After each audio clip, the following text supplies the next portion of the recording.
Cuidado con el Yankee Man, money, money, money man, fanático de la gaseosa y asesino internacional. Van por el agua, van por el oro, van por la selva, van por esclavos, por el petróleo y destruyen todo lo que amenaza el libre mercado. Póngale ojo, tenga cuidado, póngale ojo, tenga cuidado, póngale ojo, tenga mucho cuidado. Póngale ojo, tenga cuidado, póngale ojo, tenga cuidado, póngale ojo, tenga mucho cuidado. Buenas noches a todos y todas compañeras y compañeros que nos están viendo a través de la señal de Barricada TV. Les pedimos disculpas por algunos inconvenientes técnicos en esta primera emisión del 2014 de Nuestra América. Hemos elegido el día 6 de marzo como una fecha particular, dado que es un día en el que en Colombia se conmemora el Día de Víctimas de Crímenes de Estado por parte del Estado colombiano y la oligarquía tradicional recalcitrante.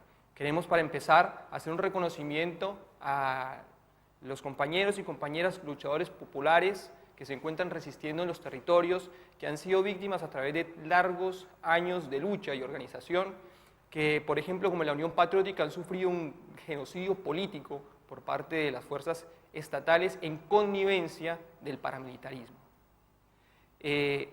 Los temas que trataremos justamente en el desarrollo de este programa tienen que ver con esto, con el crimen de Estado, con el terrorismo de Estado, con el rol de las instituciones, con el rol de las organizaciones paraestatales y paramilitares y la participación política de oposición que se debe desarrollar en ese ambiente hostil y en ese clima de larga violencia.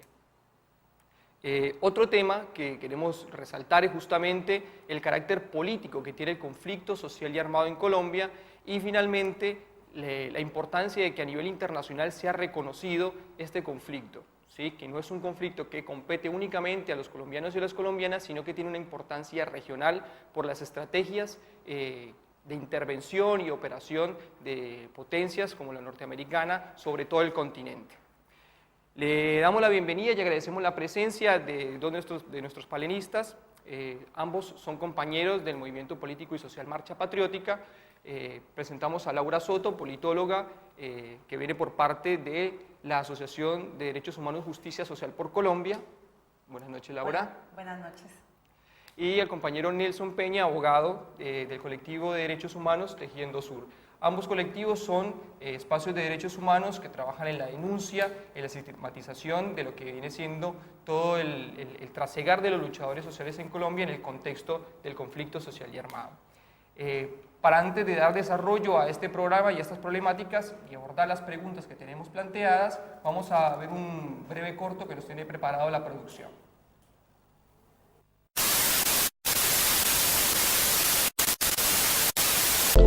En 1928, los obreros de Unit Fruit Company protestaron por el mejoramiento de las condiciones de trabajo y vida digna. Dicha manifestación fue brutalmente reprimida por el Ejército Nacional. Este hecho fue más conocido como Masacre de las Bananeras. Al año siguiente, el 8 de junio, los estudiantes en solidaridad con los obreros salieron a protestar contra la masacre de las bananeras, la cual fue reprimida por el mismo gobierno.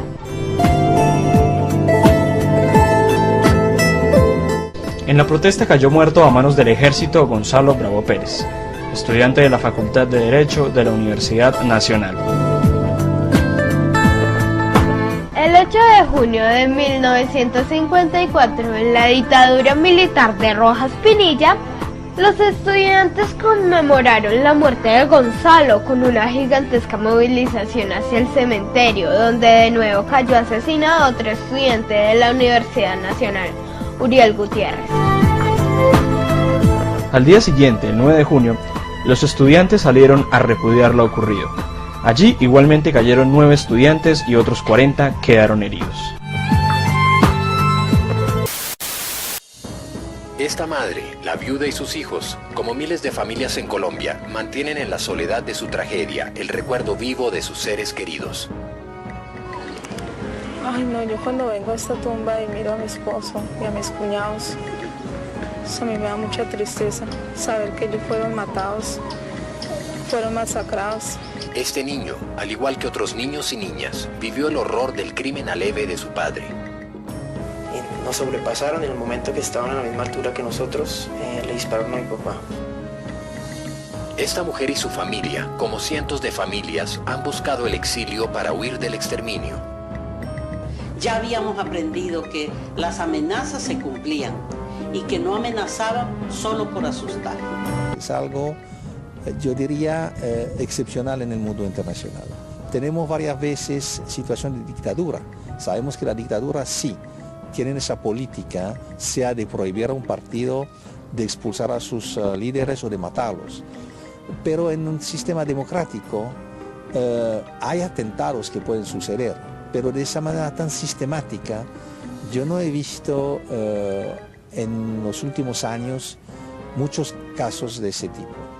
Cuando pasaron las elecciones y los 14 parlamentarios que salen y empiezan a ser asesinados uno tras de otro. Al gobierno le gritamos basta, a los militares basta, a los paramilitares basta, a todos los violentos de Colombia basta. Eso realmente, yo creo que para todo el país, para todo el mundo era impresionante ver caer a hombres tan íntegros, profesionales muy preparados, como Pedro Nel Jiménez, como Leonardo Posada, como toda esta gente.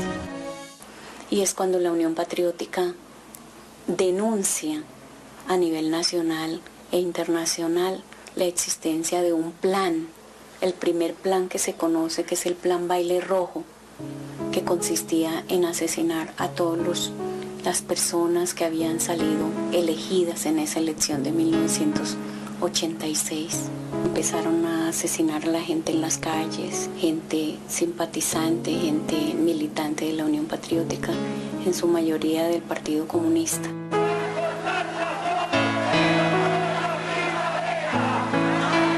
Se han masacrado de la manera más salvaje a varios dirigentes y militantes de nuestro movimiento político. En consecuencia, le hemos dicho al gobierno nacional que nos defina si tenemos derecho a vivir o no en nuestro país. En Colombia, el desplazamiento forzado no es una consecuencia del conflicto armado. Es una estrategia para adquirir el control territorial en zonas donde tienen lugar megaproyectos de desarrollo, donde se concentran cultivos ilícitos y en zonas de alta riqueza en biodiversidad y recursos naturales. Es decir, la expectativa por el control y la posesión de estas tierras es lo que históricamente ha causado el desplazamiento en Colombia. Se trata de apropiarse o robar sus tierras. La violencia es un instrumento para conseguirlo.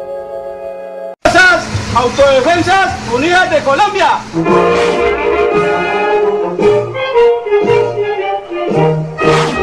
Aquí la clase económica del país es dominada por los paramilitares. ¿Quiénes son los paramilitares? Los paramilitares es una fuerza oculta que forma parte de la estructura de seguridad del gobierno para proteger los intereses de los gamonales, de los bancarios, de los empresarios, de los extranjeros que tienen propiedades en Colombia. Entonces, si yo le quito la hacienda al señor, el señor no me la vende, entonces lo asesino.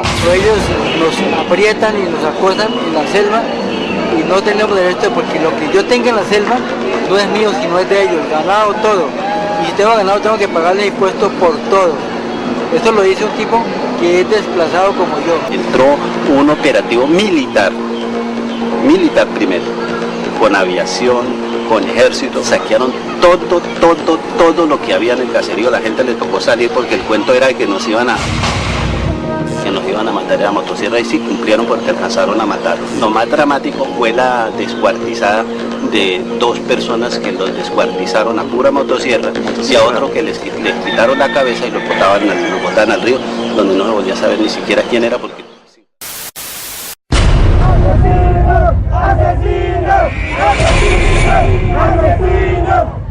Le pusieron un fusil y le pusieron un radio de comunicación, un radio viejo, y lo uniformaron y dijeron que era un guerrillero. El conteo de cuerpos, como se le llama a este tipo de prácticas, se convierte en un criterio de ascenso y de reconocimiento al interior de las fuerzas militares. No existe una manera de razonar que las víctimas pudiesen estar armados de un lado, y dos, que hayan realizado algún movimiento o actitud hostil. Se desapareció el 11 de agosto y el 12 de agosto al mediodía apareció masacrado por el ejército de la Brigada 15 del ejército de Ocaña. Para nosotros la verdad y la transparencia son tan importantes como sustentos de la política de seguridad democrática como lo es la eficacia. Nosotros criamos estos hijos 9 meses en nuestros vientres, que los arrullamos, los vimos crecer, los vimos llegar a adultos. ¿Por qué hoy día nos los quitaron tan miserablemente? Según el informe de la Fiscalía, los hijos de Flor y Elvia fueron contactados en estas calles de Soacha por un civil, quien con promesas de trabajo los condujo a la ciudad de Ocaña, en el norte del país, y los entregó por el pago de $1000 a los militares, conformando de este modo, según el fiscal, una organización criminal integrada por civiles y militares. Bueno, veíamos un claro y sintético resumen que nos habían preparado los compañeros de Nuestra América sobre lo que acontece en Colombia, ¿no? Todo lo que tiene que ver con el terrorismo de Estado y la violencia institucional. El desplazamiento forzado como una de las prácticas más aberrantes que ocurren en nuestro país, y quien lo decía, ¿no? En el material, el desplazamiento forzado es producto de una estrategia que tienen las multinacionales y el capital transnacional, por el cual hace presencia con el paramilitarismo y por medios violentos para desplazar a las poblaciones rurales sobre todo. Vamos a arrancar como poniéndonos en contexto y poniéndonos en materia, partiendo de una pregunta bastante elemental, y es ¿qué entendemos por terrorismo de Estado? Bueno, buenas noches nuevamente. Aprovecho el video para, digamos que es muy gráfico, para mostrar un poco la violación sistemática de los derechos humanos por parte del Estado colombiano. Esto se ve muy claro en el video porque nos habla desde la época de la masacre de las bananeras, a mediados del siglo XIX, y nos habla hasta la actualidad con el desplazamiento forzado y las ejecuciones extrajudiciales, llamados también falsos positivos. Esto responde entonces a una sistemática actuación del Estado colombiano en cuanto a lo que se refiere a violación de derechos humanos. Eso es lo que entendemos por terrorismo de Estado en Colombia. Si bien no hay algún momento en Colombia en el que haya habido una dictadura, como sí en otros países de América Latina, un golpe de Estado en algún momento, pero no hubo una dictadura prolongada como en otros casos, ha sido continua la violación de derechos humanos, las masacres, los asesinatos de la oposición política, y eso es lo que nosotros entendemos como terrorismo de Estado, ¿no? No se puede enmarcar en una época específica como si en otros países, sino que ha sido una constante del Estado colombiano con la oligarquía colombiana, ¿no? Tengamos en cuenta que siempre los gobiernos de Colombia han estado en manos de la oligarquía y de casi los mismos apellidos de toda la historia, ¿no? El terrorismo de Estado entonces tiene muchas prácticas, tiene desde el asesinato selectivo de opositores políticos y de líderes sociales, pasa también por las masacres de las comunidades en las regiones, pasa además por la muerte política de las personas que hacen oposición política, y además, esto podríamos sumarle, hilando un poco más fino, la violación de los derechos sociales, ¿no? También, vamos, cómo continuamente el Estado colombiano le ha negado el acceso y la garantía de los derechos sociales a la mayoría de personas nacionales de Colombia, ¿no? Vamos, el acceso a la salud es un derecho que está totalmente privatizado, es decir, no es un derecho en Colombia. La educación, la miseria, la pobreza y todo esto es una violación sistemática a los derechos humanos también, pues son derechos sociales, ¿no? No sé si quieren apuntar algo más. En este sentido, digamos, abordamos todo este terrorismo de Estado, digamos, bajo un cuadro conceptual de los patrones de persecución en Colombia. Y como lo mencionaba la compañera, estos patrones de persecución se ven reflejados en asesinatos selectivos, detenciones arbitrarias, detenciones injustas, amenazas contra dirigentes de oposición, líderes campesinos, líderes de procesos populares, un lenguaje estigmatizador por parte de los medios masivos de comunicación, y la muerte política de los dirigentes sociales o dirigentes políticos que se atreven a, digamos, a criticar, digamos, el establecimiento en Colombia. Además, esto sumado a un carácter masivo, es decir, en Colombia no basta, digamos, con que estas violaciones sean selectivas, sean contra los diferentes miembros de las organizaciones sociales, organizaciones políticas que hacen oposición, sino que se presenta en gran cantidad y en varias provincias de nuestro país, de manera, digamos, en gran cuantía. Por otra parte, ha sido sistemático en la medida en que se ha demostrado toda una política estatal desarrollada desde la violencia del 48, pasando por los asesinatos de estudiantes, el genocidio de la UP, todo el surgimiento de los paramilitares, las ejecuciones extrajudiciales y últimamente a través de la persecución que se ha gestado en contra del movimiento político y social Marcha Patriótica. En este sentido, nosotros, digamos, las organizaciones sociales hemos entendido que todas estas violaciones a los derechos humanos no son violaciones aisladas, no son violaciones que cometen de vez en cuando el Estado, sino que hace parte de una política sistemática y generalizada y en el marco de un patrón de persecución que se puede ir hilando con todos estos hechos que hemos visto, digamos, parte en el video y que diariamente vivimos en la realidad colombiana. Sí, podemos decir como que hay diversas maneras de ejercer una violencia institucional y parainstitucional en Colombia por la que se expresa, digamos, el terrorismo de Estado.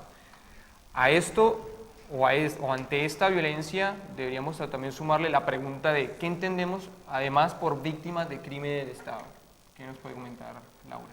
Claro, en general lo que nosotros hemos venido estudiando, observando, es que digamos, hay un patrón muy claro de la forma en que actúa el Estado colombiano en contra de cierta parte de la población. Por supuesto que actúa en general en contra de las personas más pobres, violando sistemáticamente sus derechos sociales, pero además actúa en contra de las personas que ejercen oposición política y que además tratan de hacer algún tipo de organización social, ¿no? Entonces las personas víctimas de crímenes de Estado son entonces las personas que han visto vulnerados sus derechos desde cualquier punto de vista por parte del Estado, de las actuaciones directas o indirectas del Estado. Directas en cuanto a, digamos, casos de asesinatos que se dan por parte de las Fuerzas Armadas. Por ejemplo, lo más claro fue lo de las ejecuciones extrajudiciales o falsos positivos, ¿no? Eran estos chicos que presentaban como dados de baja o muertos en combate y que en realidad no eran guerrilleros y que en realidad los engañaban, todo para que los soldados y las Fuerzas Armadas pudieran obtener un beneficio económico, ¿no? Eso es un claro ejemplo de una violación directa por parte del Estado. Esto es un delito, un crimen de Estado. También hablamos de actuación indirecta por parte del Estado, porque muchas veces estos delitos no se han cometido directamente por algún actor estatal, sino a través de fuerzas paraestatales o paramilitares, ¿no? Que es muy conocido la actuación de los paramilitares, sobre todo en la década de los 90 y entrado los 2000, ¿no? Con el expresidente Álvaro Uribe Vélez, que les dio una legitimidad y un marco político muy claro. Estos grupos paramilitares actuaban muchas veces con la anuencia del gobierno nacional y del Estado colombiano, porque justamente hacían este trabajo sucio, por llamarlo así, que el gobierno y el Estado no puede hacer porque se enfrentaría a demandas internacionales, ¿no? Entonces las víctimas se presentan entonces como estas personas que, buscando organizarse y aún ni siquiera organizándose, sino siendo únicamente críticas con un aparato estatal y con el statu quo, sufren esta violencia sistemática y masiva por parte del Estado colombiano. Bueno, ¿qué nos puede decir, compañero Nelson? Bueno, en este sentido, digamos, englobamos las víctimas de crímenes de Estado como víctimas, en primer lugar, directas del accionar del Estado por medio, digamos, uno de las ejecuciones extrajudiciales perpetradas por miembros de la fuerza pública en contra de campesinos, en contra de líderes sociales, líderes comunitarios, y también podemos caracterizar, digamos, las víctimas de crímenes de Estado como víctimas directas, digamos, indirectas, en la medida en que el Estado, cuando actuaba en grupos paramilitares, digamos, renunciaba a la protección sobre estas comunidades campesinas, en esta medida. En general, las víctimas de crímenes de Estado son todas aquellas que sufrieron un desamparo por parte del Estado, primero en la protección de sus derechos humanos más básicos, el derecho a la vida, a la integridad física, ¿sí? a sus libertades personales, ¿sí? Y por otra parte, a quienes se les dejó a la merced del conflicto armado de los grupos paramilitares que sin lugar a duda tenían toda la complicidad del Estado para actuar, todo con el objetivo de favorecer intereses transnacionales que siempre estaban detrás de estas violaciones de derechos humanos. Yo, sobre qué entendemos por víctimas de crímenes de Estado, también quería apuntar algo que el compañero Nelson estuvo diciendo en la primera respuesta, y es queremos denunciar y hacer claro la persecución de la que es víctima y de la que es parte ahora el movimiento social y sobre todo Marcha Patriótica, ¿no? Digamos que ahora se ve muy claro estos 5 patrones de persecución política, y también tememos que, digamos, que se pueda repetir lo terrible que pasó con el partido político La Unión Patriótica, que lo veíamos un poco en el video, ¿no? Y es que lo que quería decir es que buscamos la solidaridad internacional y denunciamos toda la persecución política, porque a lo largo de los 2 años que lleva, ya con este año que viene van 3 años de conformada Marcha Patriótica, se han asesinado más de 27 personas que hacen parte del movimiento social y político Marcha Patriótica. Esto claramente son personas que han sido en gran parte, se ha podido comprobar que han sido víctimas tanto por parte del Estado como de fuerzas paramilitares, como por parte del Estado en las manifestaciones que hubo el año pasado en cuanto al paro agrario. Se pudieron comprobar que 3 personas murieron en las represiones que adelantó el ESMAD. Entonces, ahí, digamos, hay algo muy claro. Las otras personas está haciendo materia de investigación, pero nosotros entendemos que es una persecución política, no solamente por parte del Estado, sino por fuerzas paraestatales que están en contra de la oposición política, ¿no? Bueno, vamos a hacer una pequeña pausa hasta aquí, para ir recogiendo un poco las conclusiones en las que vamos avanzando. Vamos a un breve corte y enseguida regresamos. Póngale ojo, tenga mucho cuidado. Póngale ojo, tenga cuidado. Póngale ojo, tenga cuidado. Póngale ojo, tenga mucho cuidado.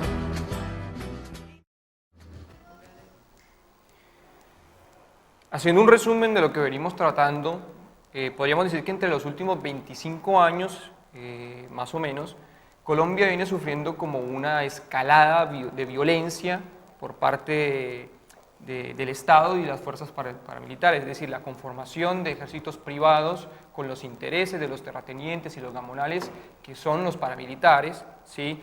Con una base económica en el narcotráfico también, es decir, fue vinculándose poco a poco también esta dinámica con el narcotráfico que venía de los cárteles, ahora muy en boga en el plano internacional por la política mediática oficial del Estado colombiano, ¿sí?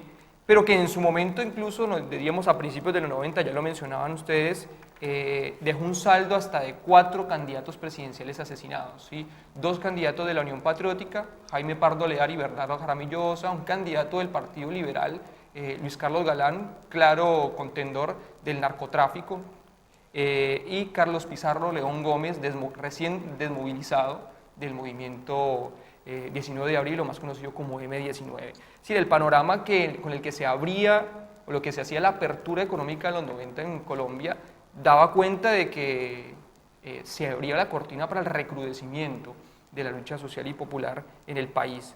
Los últimos años, podríamos decir los últimos 11 años, tras un fallido proceso de paz con el gobierno de Pastrana, dieron como resultado una ofensiva aún mayor contrainsurgente y antipopular, dirigida por los Estados Unidos a través del Plan Colombia, pero implementada en Colombia por parte del gobierno de Álvaro Uribe Vélez. Para entrar un poco en materia y darle continuidad como la línea de la discusión, ¿cuáles ven ustedes que han sido las políticas que ha implementado el gobierno colombiano en materia de verdad, memoria y reparación en este contexto, ¿no? Bueno, el Estado colombiano, digamos, ha tenido que enfrentarse muchas veces a demandas internacionales que a través de que movimientos de víctimas han establecido en la Corte Interamericana, en la Comisión Interamericana de Derechos Humanos y en la Corte Interamericana, ¿no? A raíz de esto, digamos, de presiones internacionales y presiones aún de los movimientos sociales en Colombia, el Estado algo ha tenido que responder, ¿no? Sin embargo, esta respuesta, por supuesto, no ha tocado en lo más mínimo a los intereses de la oligarquía, ¿no? Y mucho menos ha tocado o ha cambiado la sistematicidad de la violación de los derechos humanos en Colombia. Digamos que lo que se ha dedicado a hacer es poner parches en ciertos puntos sensibles que en determinado momento se veían. Ejemplo, como toman en el tema, por ejemplo, de Álvaro Uribe. Durante Uribe se llevó a cabo la desmovilización más grande de paramilitares, desmovilización entre comillas, porque ahora le podemos llamar de otra manera. Ahora las conocemos como las llamadas bandas criminales, ¿no? Que son los mismos paramilitares que se desmovilizaron y que ahora tienen estas otras fuerzas armadas paraestatales. Durante el gobierno de Álvaro Uribe se creó la Ley de Justicia y Paz, que lo único que hizo fue garantizar la impunidad de estos paramilitares que se estaban desmovilizando. También se creó la Ley de Víctimas, ¿no? Que, digamos, se enfocó en el tema supuestamente de la reparación, ¿no? Sin embargo, lo que hizo fue quitarle la posibilidad a las personas de ir a la reparación administrativa, lo cual da muchas más garantías en términos de reparación económica, ¿no? Digamos que eso fue lo que hizo esa ley, fue quitarle muchas más garantías a los derechos de reparación que tienen derecho las víctimas, ¿no? Actualmente hay otra cuestión y es el tan sonado marco jurídico para la paz que aprobó recién el Congreso, y es el marco que Santos quería que el Congreso le aprobara para poder llevar a cabo lo que él llama el posconflicto, ¿no? Digamos, está recién en un proceso de paz y ya habla de posconflicto. Este marco jurídico para la paz ha sido criticado mucho por las víctimas de crímenes de Estado, porque lo que hace es darle como un estatus de jerarquía a las víctimas de otros grupos armados, ¿no? Ignorando y, digamos, poniendo bajo la alfombra la responsabilidad que el Estado tiene en los diversos crímenes y en la violación de derechos humanos. ¿Qué nos puede comentar al respecto, compañero Nelson? Bueno, en general la política del Estado y del gobierno colombiano ha sido una política de impunidad. Vemos que a través de la Ley de Justicia y Paz, que ya en el próximo año cumpliría 10 años de implementación, apenas exiguamente han sido llevados a juicio y condenados 5 comandantes paramilitares. Vimos que en el año 2000 la mayoría de los comandantes que estaban contando los nexos entre políticos, sectores económicos y sectores militares fueron extraditados interpestuosamente, cortando de tajo el derecho a la verdad y a la justicia de la verdad de las víctimas. Entonces, en una desmovilización de 30.000 combatientes de los paramilitares, donde apenas haya habido 5 condenas, deja mucho que desear en torno a que ha sido una medida efectiva por parte del Estado para satisfacer los derechos de las víctimas a la verdad, la justicia y la reparación integral, ¿sí? Complementariamente a esta Ley de Justicia y Paz, que fue emanada en el año 2005, la Ley 975, salió a su vez un decreto, el cual contemplaba lo que mi compañera decía de la reparación administrativa, y lo que hacía era que las víctimas de los grupos paramilitares iban y reclamaban una suma miserable de dinero, y con eso se extinguía todo derecho de las víctimas ¿sí?, a reclamar por vía judicial y ante organismos internacionales, ¿sí?, reparación por los crímenes de los paramilitares, ¿sí? Además de esto, en la Ley de Justicia y Paz no se contemplaba ningún tipo de responsabilidad por parte del Estado en la promoción, en la creación, en el auspicio y en la connivencia de su actuar. No se hablaba nada, simplemente se hablaba de que la reparación era un acto solidario por parte del Estado, lo cual, digamos, despojaba al Estado de toda responsabilidad en este tipo de crímenes atroces. Posteriormente, y con la Ley de Víctimas y Restitución de Tierras, se pretendió darle, digamos, un impulso, ¿sí?, un impulso a la reparación de víctimas, digamos, contemplando un marco más amplio. Sin embargo, se intentó nuevamente o se consolidó una política de monetarización de los derechos de las víctimas y nuevamente se establecieron montos o indemnizaciones para las violaciones, esta vez sobre violaciones, digamos, a los derechos humanos hasta el año 85 y desplazamientos forzados después del año 91, ¿sí? Digamos, en el acápite de restitución de tierras, aquellas personas que hubieran sido despojadas de sus tierras en el actuar, digamos, del Estado y de grupos paramilitares, no podían reclamarlo si los hechos hubieran ocurrido antes del 91, lo cual deja en impunidad más de 40 años atrás de conflicto armado en Colombia y desconoce un montón, o muchas realidades, disculpen, de la realidad del conflicto político, social y armado en Colombia. Ahora vemos que, digamos, estas medidas, digamos, del Estado en términos de restitución de tierras a desplazados por parte de la violencia, digamos, han quedado inaplicadas por parte del actual de grupos neoparamilitares, bandas criminales, en últimas grupos paramilitares que han cegado la vida de más de 11 líderes de víctimas de restitución de tierras en Colombia. Entonces, si estas son las garantías del Estado para que haya un proceso de restitución, un proceso de verdad, justicia y reparación en Colombia, el Estado simplemente está contemplando medidas a favor de las víctimas en el papel, porque en la práctica, en la realidad, está dejando desamparadas a miles de víctimas que exigen sus derechos. Por último, este marco jurídico para la paz es la consolidación de toda esa política de impunidad, ya que permite al Estado, por medio de la Fiscalía o el Ministerio Público, cesar toda investigación penal contra miembros de paramilitares o de la fuerza pública inmersos en violaciones de derechos humanos. Entonces, en aras de la justicia transicional y la paz, está dejando, digamos, en total negación los derechos de las víctimas. Y esto, digamos, y esta política de impunidad se cierra últimamente con la aprobación del marco,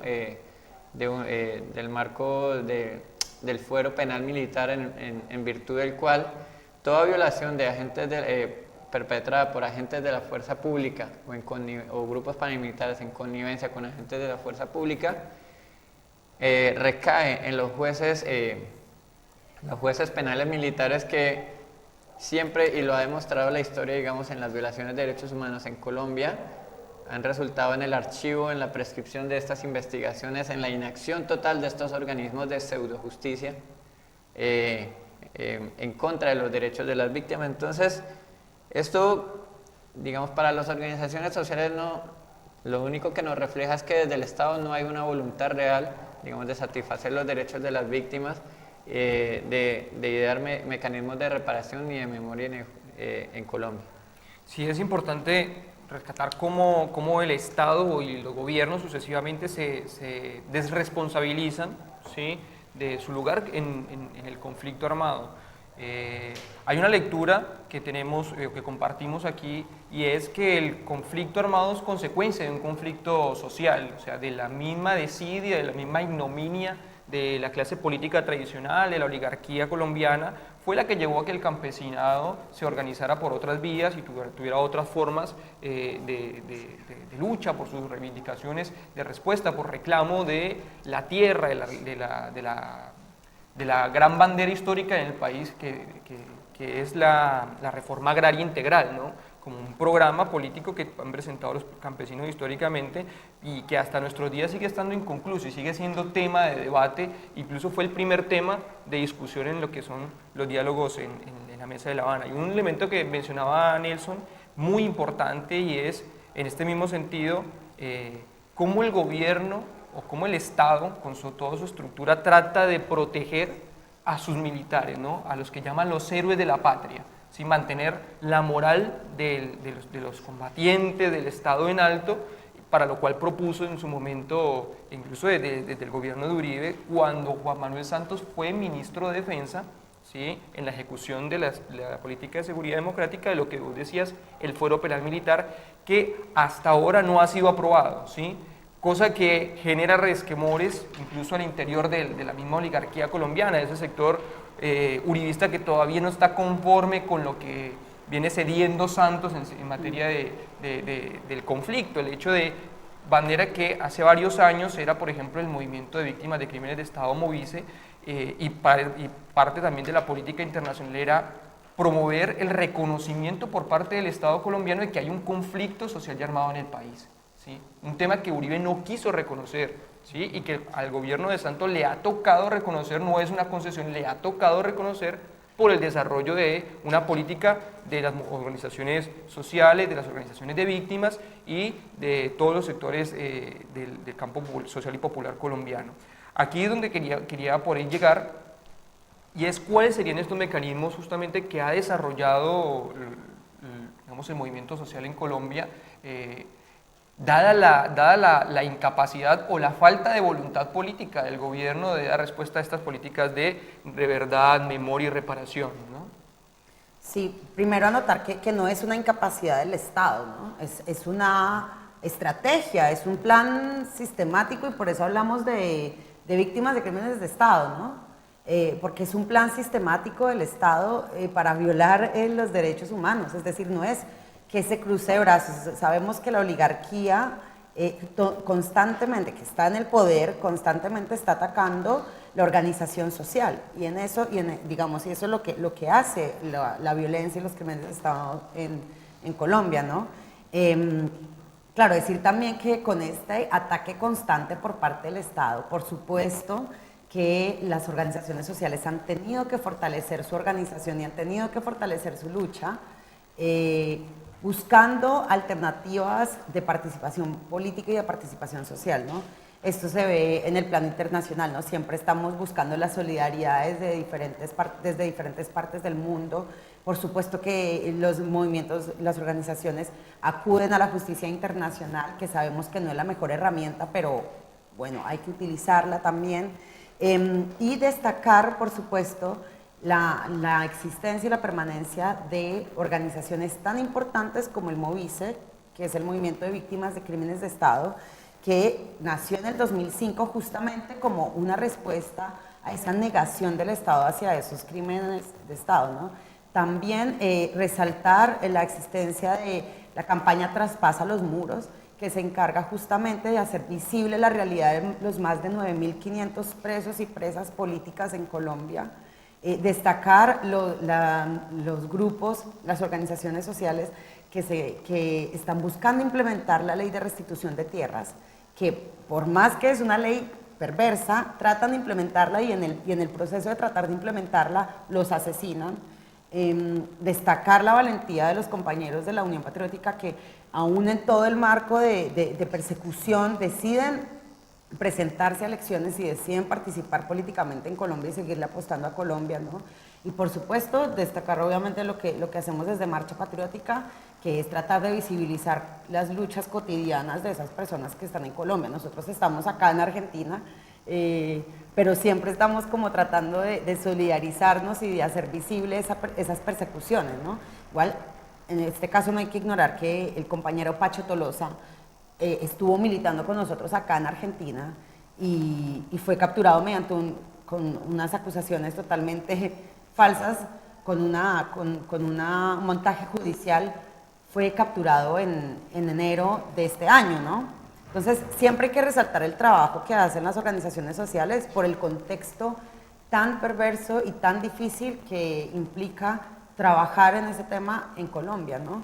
Y al trabajo del Movice se le debe que se haya institucionalizado, no se ha institucionalizado desde el Estado, por supuesto, pero institucionalizado desde nuestras organizaciones el Día Nacional de las Víctimas de Crímenes de Estado, lo cual es, digamos, algo muy importante. Bueno, también igualmente es necesario, importante resaltar, o sea, que todas estas lógicas de conflicto armado y bueno, de víctimas ha forzado, digamos, a las organizaciones de base, digamos, a promover organizaciones de víctimas que se han encargado de exigir sus derechos en las diferentes instancias administrativas, judiciales e internacionales. En este sentido, pues valga resaltar también la Asociación de Víctimas del Magdalena Medio, la Corporación Regional por la Defensa de los Derechos Humanos CREDOS, el Comité Permanente por la Defensa de los Derechos Humanos y sin número de organizaciones regionales que día a día le ponen pecho a defender los derechos humanos, a reclamar verdad, justicia y reparación en medio de toda una lógica de persecución por parte del Estado. En este sentido, pues, digamos, hacen una fuerte contención en esta persecución y logran generar procesos de memoria al interior de las comunidades, que es lo que les queda a las víctimas frente, digamos, a la inacción del Estado, parte un poco, digamos, por esa un poco incapacidad, si se puede decir allá mañana, pero obviamente y principalmente por la falta de voluntad del Estado de generar procesos de memoria que por lo menos no dejen en el olvido a más de 30.000 desaparecidos en Colombia, más de 2.000 masacres perpetradas entre agentes del Estado y miembros de las fuerzas paramilitares, ¿sí? Y que, digamos, como decimos en Colombia, a troncas y mochas han hecho procesos de base, procesos colectivos de base de memoria, que los han empoderado y los han permitido, digamos, hacer incidencia política a nivel nacional e internacional, y pues que nos lleva al actual panorama que estamos hoy, que más o menos podemos visibilizar, digamos, las víctimas de crímenes de Estado en programas como el de hoy. Sí, ya iríamos concluyendo con todo este desarrollo que hemos dado al tema. Yo creo que es importante por ahí rescatar el punto que mencionaba Laura también con los montajes judiciales, ¿no? El tema de que se volvió la justicia o la falta de justicia en Colombia se volvió una fábrica de mentiras y fábrica de montajes para judicializar a líderes populares y dirigentes sociales, ¿sí? Como son el caso, por ejemplo, bien lo mencionabas, del responsable de la Comisión Internacional del Movimiento Político y Social Marcha Patriótica, quien es el compañero Francisco Tolosa, como también un organizador de la marcha, un miembro del Comité de Dirección Nacional de la Central Unitaria de Trabajadores y Defensuagro, como es Uber Ballesteros, y también un compañero, también dirigente de la Mesa Nacional de Interlocución y Acuerdo Agropecuario MIA, como es el compañero Wilmar Madroñero. Estamos hablando de los últimos 3 dirigentes nacionales del Movimiento Político y Social Marcha Patriótica que han sido víctimas de otro crimen del Estado colombiano, que son los montajes judiciales. Habría que incluir y hacer hincapié en esto, en que en las cárceles hay una gran cantidad de compañeros y compañeras, de jóvenes, de estudiantes, de trabajadores, de campesinos, de sindicalistas que están judicializados por simples mentiras, ¿sí? Por una serie de montajes y una fabricación de pruebas, ¿sí? Entre las que podríamos mencionar acá, una bastante irrisoria para lo que ha sido el ejemplo del caso que se adelanta contra el compañero Francisco Tolosa, y es que se haya reunido con Adolfo Pérez Esquivel, un ex premio Nobel de la Paz. Y con Atilio Borón. Y con Atilio Borón, un destacado politólogo y sociólogo argentino, que en definitiva esto solamente deja como que hay una cercenación permanente del pensamiento crítico, ¿sí? Lo vivimos con el caso del compañero Miguel Ángel Beltrán, en el que a quien el año pasado tuvimos la oportunidad de hacerle una larga entrevista con detalle de lo que había sufrido él como parte de esa estrategia sistemática de persecución del Estado colombiano. De fondo yo creo que podríamos concluir además que hay unos intereses económicos detrás de todo este conflicto, detrás de todo el desarrollo de la política sistemática de persecución, de desplazamiento forzado, de organización de redes paramilitares y con toda la corrupción que hay dentro del Estado. O sea, no por nada hay una parapolítica, hay una serie de congresistas judicializados o con procesos de judicialización por vínculos con el paramilitarismo, una organización claramente criminal que ya hemos venido desarrollando en este programa. El llamado final es a la construcción de una paz con justicia social, una paz que necesita del desmonte del paramilitarismo, que necesita de que se desarrollen realmente planes y estrategias en favor del campesinado colombiano, en favor de los estudiantes, en favor del sector de la salud, es decir, todo lo que se ha venido privatizando y lo que se ha venido cercenando en los últimos años en Colombia. Carlos Lozano, un compañero de los voceros nacionales de la Marcha Patriótica, dice que además de la voluntad de paz debe haber una voluntad de cambio, que eso para nosotros no puede estar en discusión y es un elemento fundamental para poder seguir avanzando. Compañero Nelson y Laura, les damos las gracias por haber asistido a esta entrevista. Si quieren hacer algún saludo, alguna despedida. Sí, bueno, no, agradecerle a todas las personas de Barricada TV por abrirnos este espacio. También recordar el 15 y 17 de marzo en Colombia que hay que apoyar la cumbre agraria, la cumbre nacional agraria. Digamos, popular. Que no para el paro nacional, no quedó en el año pasado, ¿no? Digamos, estos son los resultados del paro nacional. Y bueno, eso, agradecer toda la participación y el espacio que nos abren. Recomendar además un libro muy fácil de leer, que es Pa' que se acabe la vaina, de William Ospina, que cuenta toda esta historia que nosotros contamos de manera, como con un ladrillo la contamos, pero él la cuenta mucho, mucho más lindo. Eso, gracias.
Cuidado con el Yankee Man, money, money, money man, fanático de la gaseosa y asesino internacional.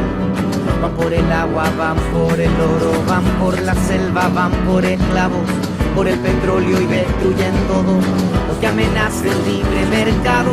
Póngale ojo, tenga cuidado, póngale ojo, tenga cuidado, póngale ojo, tenga mucho cuidado. Póngale ojo, tenga cuidado, póngale ojo, tenga cuidado, póngale ojo, tenga